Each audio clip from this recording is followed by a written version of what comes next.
Hi, I'm Bonnie Curry, another episode of From the Couch. I'm super excited because I have Switchfoot with me. It is Tim and John. I'm super excited that you guys are here because I want to just start off right from the bat of saying, all right, Switchfoot has been pretty on the edge for a very long time. You guys really did play it pretty loose when you started off because I'm going to say this, you did something very few bands ever did.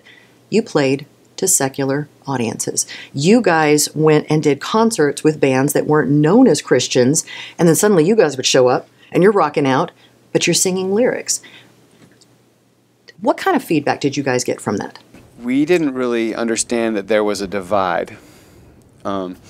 We would play churches, we'd play bars, we'd play bar mitzvahs, we'd play coffee shops. We were like, Can you sing Hava Nagila? Yeah, you need. Can you do that? You need a band. We're a band. We will be your band. You'll pay us $200. I'd like to be that band for you.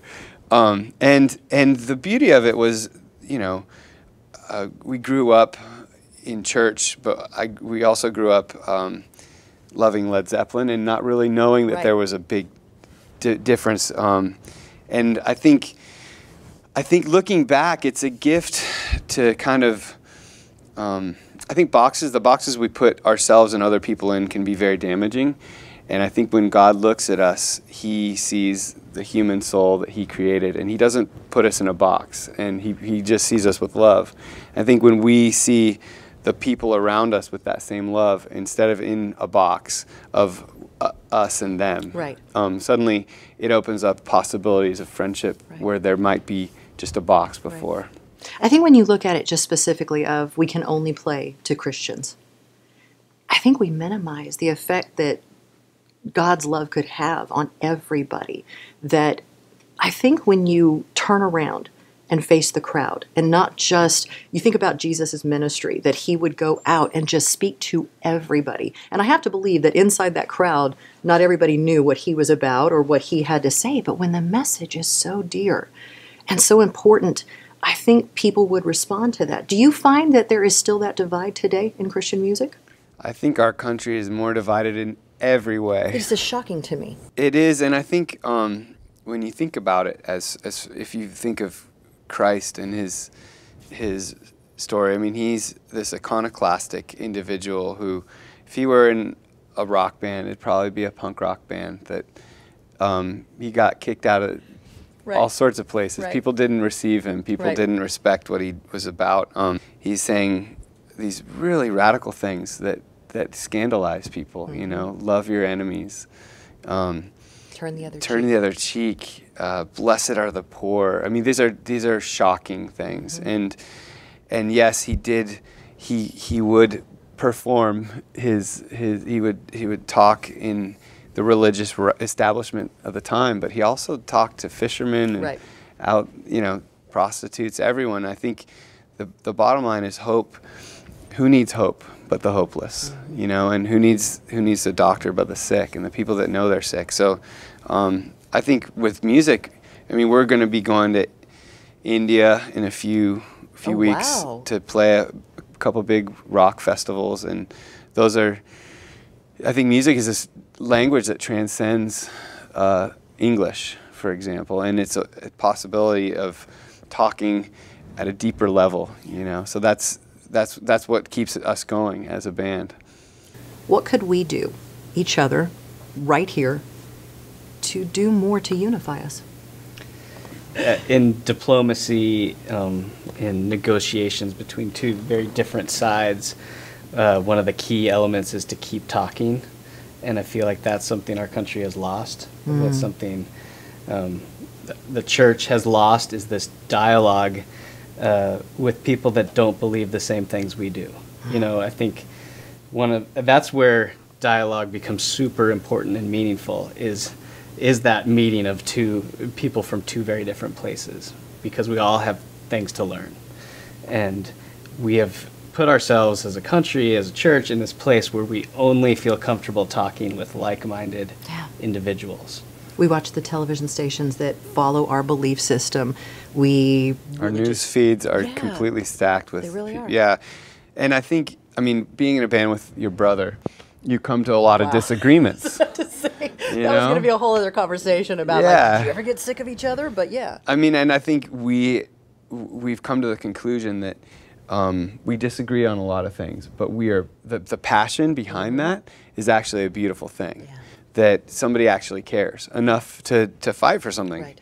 And I think Tim's absolutely right in the dialogue, because the bottom line is none of us know everything, right? I don't know your story. Oh, no, I do, though. Oh, good. I do know Good. everything, Okay. yes. I don't know. I try to tell my husband that all the time, and he will argue with me. No, I'm totally kidding. I don't know everything. When you enter into a conversation thinking, okay, what am I going to learn? That shows the other person this respect of yes, we're on opposite sides of the fence in this, but let's learn from each other. I might not walk away believing what you believe or thinking the same way, but I'm going to walk away with an understanding that I didn't have before. You don't necessarily have to convince somebody that you're right. I think I was having a conversation with my daughter, and my eldest daughter is very passionate. She is a very black and white human being. And I said something during dinner, and it set her off. Just, she got super, super hot about it. And I'm just kind of sitting there. She doesn't get that fire from you. Not at all. Nothing at all. No, she's totally my little twin on that. And as we were going head to head with it, my husband just sort of reached over, kind of tapped me, and he goes, remember, you guys love each other. And it was funny to me because he was absolutely right about that. And I just reached over, grabbed her hand, and I said, I love you. I may not agree with you right now, but I love you, and I respect that you have this opinion and that you're so passionate about this. And she quieted down, and she goes, I'll make you see that I'm right. And I said, it's a conversation we can continue to have. We can try. You can give it your best. And I think at the heart of it is simply that you guys are going to disagree with things as brothers. I mean, families do that all the time.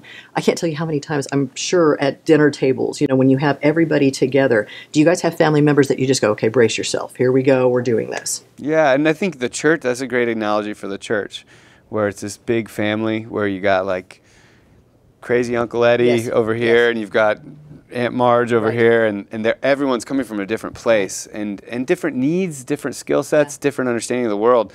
But even though that was really awkward and weird, I still have to love that guy, I can't believe she said that. I can't believe that was a part of what happened. Yeah. But it's still family. You got to love them through it. Yeah, and I hope that we can come to that place as a nation to respect each other enough to listen. Yeah. I'm watching everything that happens on the news. I try to plug in early in the morning. I get a cup of coffee. I sit down, try to surf a little bit and figure out what's going on in the world. And then immediately following that, I just stop and pray for a little bit. I find that that's one of those moments where I really do listen to some Christian music, and try to truly clear my head a little bit and go, okay, God, what can I change today? How can I change? How can I speak love? And it's something that we believe in a lot here. It's about truly going, okay, there are things I cannot change right now. There are political issues I'm not going to switch anytime soon. But today, who could I help? What could I do? So speak love is about being deliberate. So how can we be more deliberate with our kindness? How can we speak love? How can you speak love in somebody's life today? I think everyone's got their own place, but I think specifically the moment that you're in, the place that you're in, is gonna determine what that looks like. Right. We mentioned going to India for us. That brings up, for while we're there, we're going to be going to Bangladesh with some friends of ours in Food for the Hungry, and seeing what they're up to. That's got to be overwhelming to see that need. Yeah, but and for me, it just feels like a natural thing where you're like, well, we're halfway around the world in India. Let's go be a part of something beautiful that's happening in Bangladesh.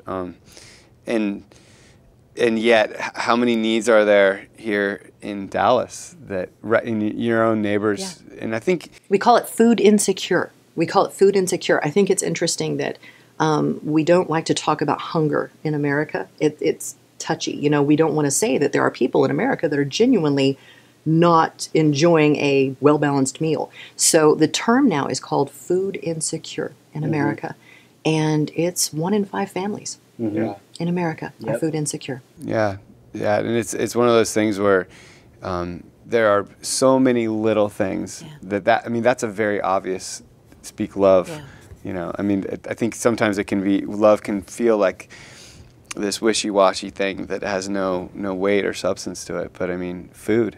That's an incredible way to speak love. Very good way. I think, again, I go back to the way Jesus ministered to people. I just think it's very interesting when everybody showed up and he had that huge monster crowd in front of him.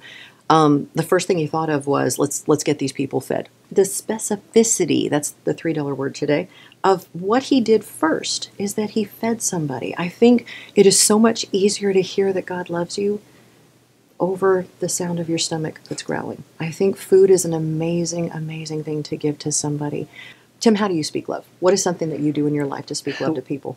Well, I think it takes intentionality. Mm-hmm. I've been thinking a lot lately about the space between the notes. As a band, a lot of times what's beautiful about a song and or the way a band plays together is the space between the notes. And so the way we live our lives, we're so focused on the notes, right? Right. Like my job, Right. In our case, what happens on stage. Right. What happens off stage is so much more important. But bringing intentionality to the way you love people between the notes, between the Right. things that you have to do and the boxes you have to check, which I think a lot of times comes down to taking time for people, being in the moment. Yeah, to see them. And just hanging in the moment with the people that are around you. Yeah. I liked that before we did this, you went and did something very specific, and it was to call your family and to be there even in this moment. How do you guys do that? How do you manage that? You guys have been on the road for a very, very long time. How do you guys juggle your family life and what you do for a living? Because it does take you away quite a bit. Yeah, it's odd because I'm sure a lot of, people might fantasize about being in a rock band and Right. traveling around the world. Right. And I fantasize about being home and tucking my daughter into bed. Right. And, Right. driving her to school. Right. And so, actually, that's kind of what this year has been for us. Really? We took a hiatus, and we basically pulled the plug on everything Right. that we were doing. You guys as a did kind of band. disappear just a little bit. We were like, hey, Switchfoot, you guys good? Everybody all right? So Yeah. what did you pick up? We were very intentional, just like all the shows that are on the books, we'll keep doing them, but Right. we're not going to add anything else to the schedule, and we're just going to be with our families. And who knows, another record, maybe another, but let's just focus on our family. And that became this kind of a beautiful season of just being there, like Tim was saying. What did you do during your time off? I think the first 2 months I probably drove my wife crazy. Because you have all this, Yeah. you're used to Yeah. this high energy, you know exactly where to Right. direct your energy. Right. And now it's all like going towards the house. Right. And, so Well, it she took probably me- has a whole routine built in, Yeah. and you are just jacking it up yeah, in a it very took real me, way. It took me a good 2 months to kind of like find my flow. Yeah. But it was beautiful. And I think one of the things we realized was, what does a band do when they're like, what does an artist do when he's on hiatus? Does he stop being an artist? And the answer was no. Yeah.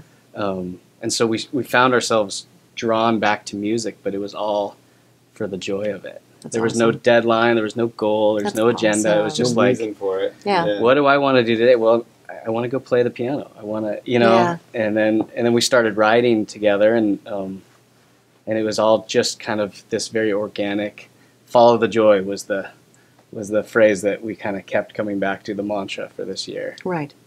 So coming up from Switchfoot, their new album called Follow the Joy. It's going to be released. No, I'm kidding about that, but I'm not. I will say that a lot of people that are going to be watching are going to say, okay, so all that being said, is there something in the works that you guys have that we could say, maybe look forward to this? What are you guys cooking?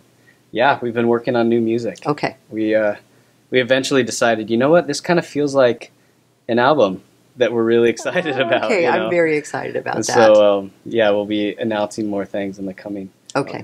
Did you ever kind of went to your head at all? Did you ever have a moment where you just went, we are Switchfoot? Did you ever have to like tap each other a little bit and say, hey, or did it never happen? I think having brothers in the band keeps you pretty humble. Dude, I've seen you in your boxers. You are not that impressive. You know, the funny thing, I mean, you hear people talk about success. I remember hearing as a kid how elusive it is, but it really is this weird thing where you can kind of see it in the rearview mirror sometimes, but in the moment, there's always someone That's the big brother. Yeah. That's like, so like, I remember the first 2 times we played Madison Square Gardens, it was like, we're still the tiny band opening for, like, one time it was Destiny's Child, and you know what I mean? So it's like, well, we're not Beyonce. Right. We're still very like, few people are Queen Bee. Are not, just to clarify, still not Beyonce. Right. Yeah. I'm glad you guys have kind of come to that realization, because that was going to be a whole other section of this interview. Something to aim You for. are not Queen Bee, so we're going to have that conversation. We have covered Beyonce's songs, but that's about as close as we've come. We did, actually. Yeah. Well, we've discovered a couple of things. They do recognize they are not Beyonce. So thank you to Switchfoot. Not yet. Not yet. John and Tim. Another episode of From the Couch. I'm Bonnie Curry. Thanks for hanging out with us.